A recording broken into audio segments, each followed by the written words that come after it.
Often I go back in memory to the good old days, the days that used to be. The hard times were a way of life in the days of Mom and Pop.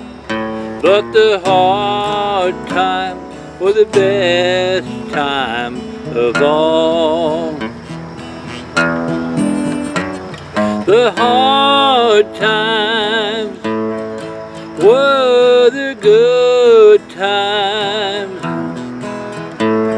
Those happy times I recall.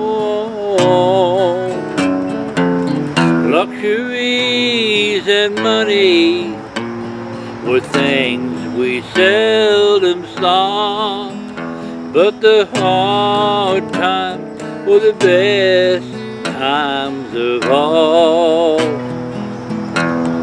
Yes, those bad times were the best times of all.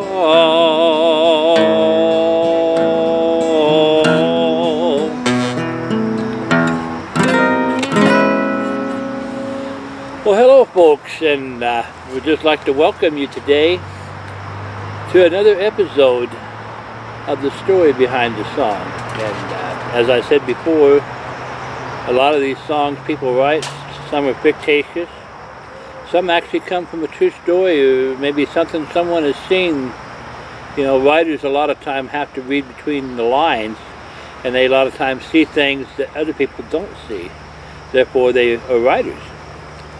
And this particular song is the title cut of my CD called "The Hard Times" by Elliott, and it just happens to be a true story. This was about my mom's grandparents, which I guess would be in this particular position would be my great-grandparents, Frank and Edna Rose, who were. Picture was on the cover of the Hard Times, of them with the horse and plow. And this song, it came out of Hard Times, and my mother basically, I believe she wrote this song as recalling the things she saw as a little girl. And her point of view, how she saw things and what the people did. And back in this day and age, you know, times were hard. You know, there was money was in very short supply. People a lot of times had to barter to get stuff, and there were no store-bought things like cake mixes or anything like that. And to give you an idea, you know, eggs were probably 6 cents a dozen, maybe milk a dime or less. And most everything was bought and or traded, and sometimes if people wanted something, they'd trade. They'd do something. Grandma would do. Great Grandma Rose Edna would do someone else's ironing or cleaning or something, and trade that for maybe something she could use. And so they come up on the Missouri River. They come out from Oklahoma, where they originally came from, and Grandma come out with the wagon train as a little girl. So that shows you how far back this starts. And then of course they lived through the 20s and 30s, which is when the Great Depression came, you know, and so there was no money. The banks all fell, and it wasn't until President Roosevelt came along and started some of these WPA and different programs to help people get back on their feet that things started even looking up. And I know Grandfather eventually went to work for piloting a tugboat on the Missouri River, and they lived in the town of Glasgow, Missouri. And Grandpa did that for 20 some odd years, and I guess when he went to work, they pulled out Social Security from his check. Excuse me, and he just assumed all these years they were paying it in, and when it come time for him to retire, he found out the man had not paid in the money he had taken from him. So her great-grandfather Frank was left in hard time, Frank Rose, So basically he had to do what he could to make money to support his family. They eventually had 8 children to raise, boys and girls, and my grandma, of course, was the oldest, my grandma Frances Mabry, who at the time was a Rose, and they just had to do what they could, you know. There was hard times, but as the song says, you know, hard times, actually those hard times they recall were actually good times, even though they were hard.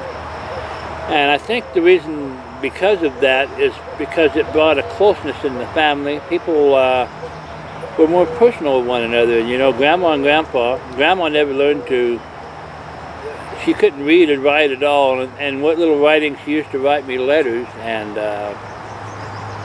the letters she had learned them by reading old mail and sounding out things, and maybe she knew a little bit of the alphabet, and she would just write me letters, and she'd say, well son, I'd call years later when the telephones were intact, I would call her on the telephone, and she would always say, son, it's sure good to hear your voice, child.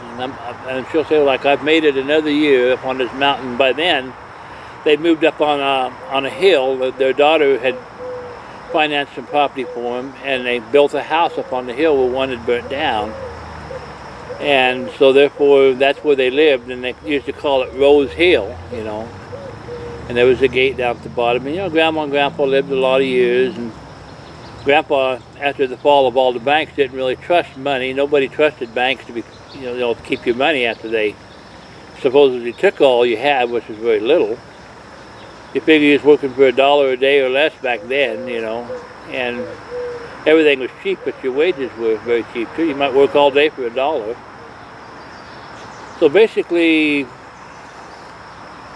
Grandpa, I guess, lived long enough, Grandpa Rose lived long enough to repeat his 50th wedding anniversary vows, and he'd been kind of ailing a little bit, and on his last days he repeated these vows the one day for 50 years, and then he passed the next day, passed away, and left Grandma. And Grandma, of course, she kept all of her money in a sock, and she was a special person. She kept the Louisville Slugger behind the door, and if you offended her, she'd probably use it on you. And Grandma was a person, she was a very good person, but she was a person that was big on first impressions.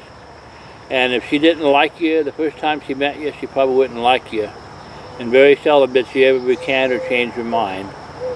So basically, you can kind of see what Hard Times was, and you can read the rest in the story there. And I'll just say thank you for listening to another episode of the story behind the song. And of course the picture you knew was Great Grandma Grandma Rose in the picture on my Hard Times album. Well, I want to thank you all for listening to what I have to say today, and I just want to tell you that with the information below on the screen, you can subscribe for any of this material, these CDs.